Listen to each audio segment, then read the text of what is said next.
Doreen Ambadian, au-delà du fait que tu sois la Miss Parent Kadish, je voudrais poser la question, mais cette fois-ci à la professionnelle que tu es. Tu es un professionnel de santé. Alors, qu'est-ce qu'il faut faire pour que justement, tout au long de l'année, on s'assure que la santé de son enfant est dans le bon point, on va le dire ainsi, pour qu'il n'y ait pas un impact négatif sur ses études? Qu'est-ce qu'il faut faire?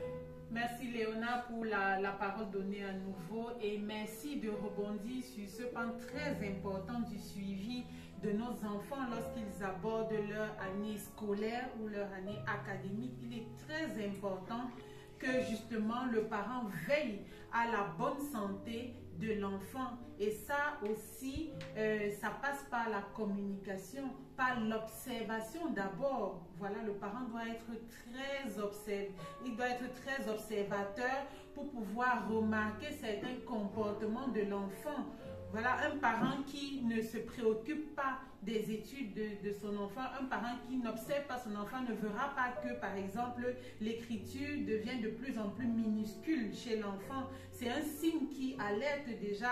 Et on peut se dire que voilà, il peut avoir un problème de vue et aller rencontrer l'ophtalmologue, par exemple. On peut avoir un enfant aussi, il faut être observateur et se rendre compte que voilà, peut-être quand j'appelle l'enfant, il ne réagit pas de manière spontanée. Il faut que j'élève la voix, que la décibel soit un peu plus haute pour qu'il puisse réagir.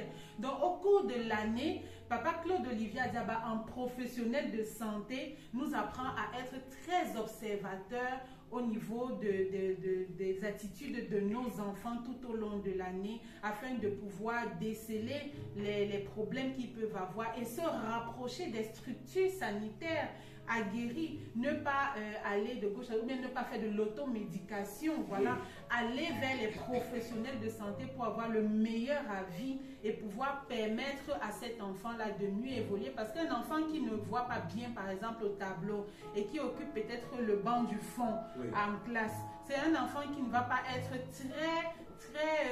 très focalisé sur ce que l'enseignant dit parce qu'il aura du mal déjà à voir ce qu'on dit, donc il sera distrait par son problème.